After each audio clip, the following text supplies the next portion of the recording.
예, 안녕하세요. 전통놀이 학교에서 진행하는 제1차 전통놀이 공개 강좌를 안내해 드리겠습니다.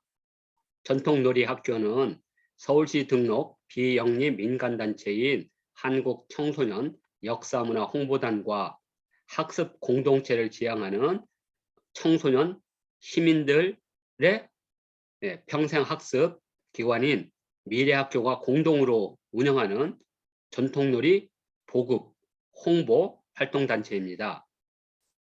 전통놀이 공개 강좌는 2월 24일과 3월 3일 2회 총 4강에 걸쳐 진행을 하는데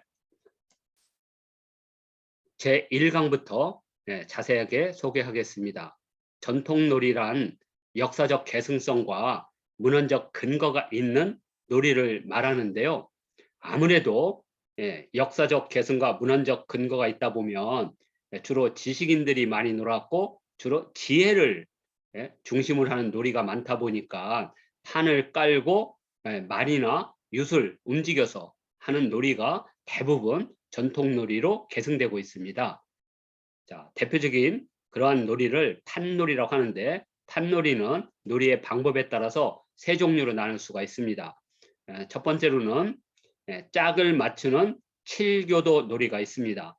서양에서는 포커가 널리 알려져 있고요. 중국에서는 마작이 대표적인 짝 맞추기 놀이이고 청소년들의 지혜를 개발하기 위해서 고안한 놀이 가운데 칠교도가 대표적인 짝 맞추기 놀이라면 조선시대 때 도박판에서 성행했던 짝 맞추기 놀이로는 골패와 투전을 들 수가 있습니다. 자, 두 번째로는 고누놀이형 판놀이라고 해서 판에 말을 포석하거나 직접 포석을 하면서 말을 움직여서 하는 놀이를 고누놀이형 판놀이라고 하고 대표적으로 장기와 바둑 그리고 서양의 체스가 있겠습니다. 자, 그리고 말을 움직이는데 반드시 윷을 던져서 그 윷의 종류는 뭐 윷이라든지 주사위라든지 또는 윷목이라든지 이걸 던져서 말을 움직이는 그런 형태의 놀이를 접포형 판놀이라고 하고 있고 대표적으로는 승경도, 쌍욕 그리고 우리나라의 전통적인 놀이인 윷놀이 등이 바로 접포형 판놀이에 해당되겠습니다. 자,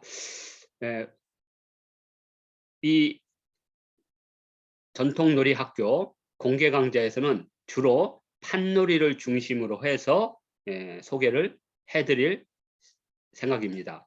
자, 전통놀이 학교 공개 강좌 제1강은 시대별 전통놀이로 우리 민족이 어느 시대에 어떤 놀이를 했는지 역사 속의 전통놀이를 소개하는 강좌가 되겠습니다. 첫 번째로는 고조선의 전통놀이로 육박이라고 있는데 6개의 윷사위를 던진다 그래서 육박이라고 하고 있고요. 이 육박의 놀이판은 주로 이렇게 거울에 새겨졌습니다. 주로 신전에서 시작한 놀이로 알려져 있는데요. 정식 이름은 요 자체가 사방으로 되어 있기 때문에 방격, 규교, 사신경이라고 하고 있고요. 공주, 무령왕릉이라든지 경주, 황남대총 그리고 가야에서도 많이 나타나고 있고요. 우리 국립중앙박물관은 현재 3점이 전시되어 있습니다. 자, 그런데 이제 완전한 형태의 육박 놀이판이 중국 호남성 장사 마왕태 유적에서 나왔습니다. 그런데 그 마왕태 유적에서는 놀이판이 나무로 되어 있습니다. 그것은 무엇을 말하냐면 신전에 있었던 주로 하늘을 보고 그걸로 기륭을 점찍을 하던 육박이 이제 민간으로 내려왔다는 것을 의미합니다. 이 육박은 약 500여 년 동안 실전했다가 한 3년 전에 복원을 해서 현재 보급 중에 있고 김해시에서는 이 육박의 거울, 육박경이라고 부르는 이 거울의 무늬를 공공건물의 외관 무늬로 사용하고 있습니다. 이것이 바로 고조선의 전통놀이 육박인데 이런 식으로 시대별 중요한 놀이들을 소개하는 강좌입니다. 또 하나는 백제의 놀이로 가장 널리 알려진 저포가 있는데 2013년 사극 백수향에 등장을 한번 한 적이 있습니다. 이 저포 놀이도 어떤 건지 이것은 아마 제2차 공개강좌에서 저포의 모든 것이라는 강좌를 통해서 더욱 자세히 소개할 예정입니다. 또 하나는 발해의 전통놀이로 고누가 있습니다. 발해의 염주 크라스키노 성은 오늘날 러시아의 블라디보스톡 항 바로 옆에 있는데 거기에서 참고로 완형의 놀이판이 발견이 돼서 현재 박물관에 전시 중에 있습니다. 그리고 경주 칠곡 성림사지 5층 전탑에서도 고누판이 발견이 됐습니다. 거의 비슷한 시기였기 때문에 남북국 시대에 우리나라는 고누 문화권이라는 것을 이렇게 확인할 수가 있습니다. 발해의 전통놀이인 고누도 어떠한 역사성을 갖는지 시대별로 소개해드리는 강좌입니다. 두 번째 제2강은 세시풍속이 되겠습니다. 전통놀이와 세시풍속은 상당히 밀접한 관련을 맺고 있습니다. 전통놀이라는 것이 놀이 자체의 유의성도 있지만 시간과 공간에 따라서 각 지역 또는 봄, 여름, 가을, 겨울 또는 설날, 정월, 대보름, 단오, 칠석 그리고 추석 때 놀이가 각각 다릅니다. 이것을 살펴보는 것이 세시풍속이고요.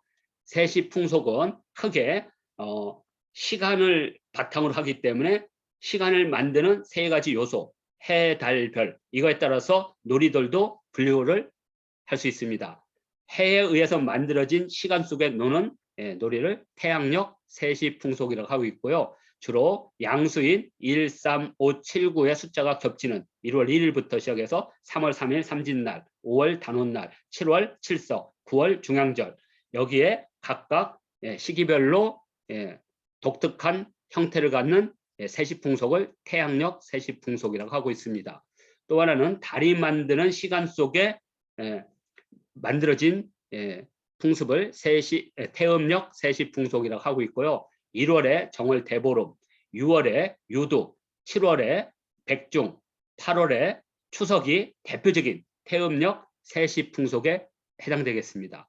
그리고 마지막으로 별에 의해서 만들어진 시간에 의해서 형성된 놀이를 성력에 의한 세시풍속이라고 하고 있습니다. 12띠라든지 칠성판, 사람이 죽으면 바닥에 가는 칠성판이라든지 또는 고구려인들이 생산을 상징하는 묘성에 이렇게 제례를 지냈다든지 하는 것들은 전부 성력 세시풍속에 해당되겠습니다.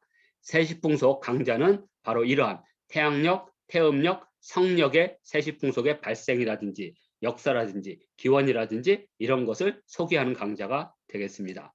자, 제3강좌는 상수철학이라고 하는데요. 동아시아에는 특별하게 어떠한 상징적 요소가 있습니다. 숫자라든지 시간이라든지 이것을 상수철학이라고 하고요. 이 상수철학과 전통놀이의 관계성도 소개해드릴 예정입니다. 대표적인 동양 상수철학의 영역은 하도낙서가 있습니다. 동아시아 최초의 그림, 도상으로 이 우주의 변화를 알려주는 도상으로서 이 하도낙서가 구현된 대표적인 문화유산은 광화문이 되겠습니다. 광화문에 문이 3개가 있는데 동쪽에 동현문, 그다음에 어간문, 서현문이 있는데 그 3개 문 위쪽에 보면 앙판이라고 있는데 앙판에 그려진 그림들은 하도낙서에 의해서 그려진 것이고 또 광화문의 여장에 있는 이 주역 8괴는 바로 주역에서 나온 겁니다. 대표적인 상수철학의 문화유산이라 할 수가 있고요. 음양오행에 의해서 많은 전통놀이들이 만들어집니다. 고조선의 전통놀이인 육박은 바로 이 음양오행과 또 하나는 고대인들이 우주를 보고 우주의 모습을 설명한 우주관을 개천우주관이라고 하는데 하늘은 둥글고 땅은 네모나다. 이거에 의해서 이렇게 역전도 만들고 재단인 환고단은 둥글게 그다음에 땅과 곡식의 신에게 제사 지내는 제단인 사직단은 네모나게 이런 것들은 전부 개천 우주관에 의해서 만들어진 문화유산들입니다.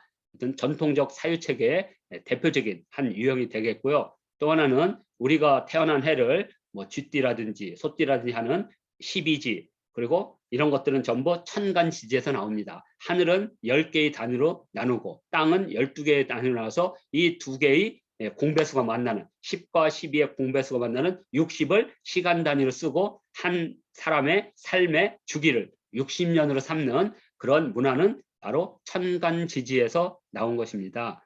자, 그리고 1년을 15일씩 하면 총 24기가 나옵니다. 그리고 24기에 각각 5일 단위로 해서 어떤 변화를 후라고 부릅니다. 그래서 72개의 후가 있습니다. 그러니까 1년이라는 계절의 변화는 24개의 기와 72개의 후가 있습니다. 이걸 합해서 기후라는 말이 만들어졌고요. 이것이 바로 24절기가 되겠고 또 하나는 인간이 하늘을 보고 하늘의 별자리를 1년 365일 보는 주국원 그리고 계절별로 보는 내국원 그리고 가끔 볼 수 있는 외국원으로 해서 3개의 원을 두고 여기에 별자리의 움직임 특히 해, 달 그리고 화성부터 해서 화, 수, 목, 금, 토성, 오성의 움직임을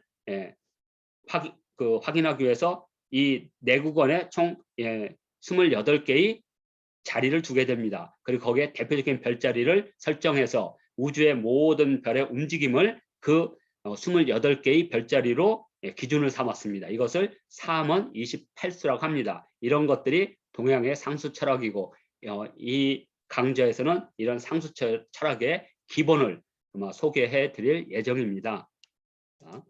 그리고 네 번째 강좌로는 세계적인 놀이를 소개하는 마당입니다. 우리나라의 대표적인 윷놀이와 더불어 세계적인 놀이로 널리 알려진 놀이들이 있습니다. 대표적으로 이 요한 호이징가라고 하는 사람은 우리 인간을 놀이하는 동물이라고 했습니다. 그래서 호모 루덴스라는 책을 썼는데 바로 인간들은 휴식과 노동과 놀이라고 하는 3요소로 구성해서 그 속에 살고 있는 동물들입니다. 그래서 전 세계적으로 놀이는 보편적 성격을 갖고 있는데 세계적 놀이로서 대표적인 게 체스 이런 것들이 어떤 연원을 가지고 발생했는지 두 번째로는 동아시아에서 발생을 해서 세계적인 스포츠 경기로도 발전한 바둑 이런 것들을 소개하는 것이 바로 세계 놀이가 되겠습니다. 자, 그리고 이런 것을 바탕으로 해서 유튜브 채널 전통놀이 TV를 개설을 했습니다. 이 전통놀이 TV에 오시면 다양한 전통놀이에 관한 소식, 정보, 역사를 배울 수가 있습니다. 그리고 좀 더 지나면 전통놀이를 직접 배울 수 있는 영상 콘텐츠도 제작해서 올릴 생각입니다. 전통놀이 TV에 오시면 이런 강좌들도 전부 보실 수가 있습니다. 자, 이렇게 해서 전통놀이 학교에서 진행하는 전통놀이 공개 강좌 소개를 마치도록 하겠습니다.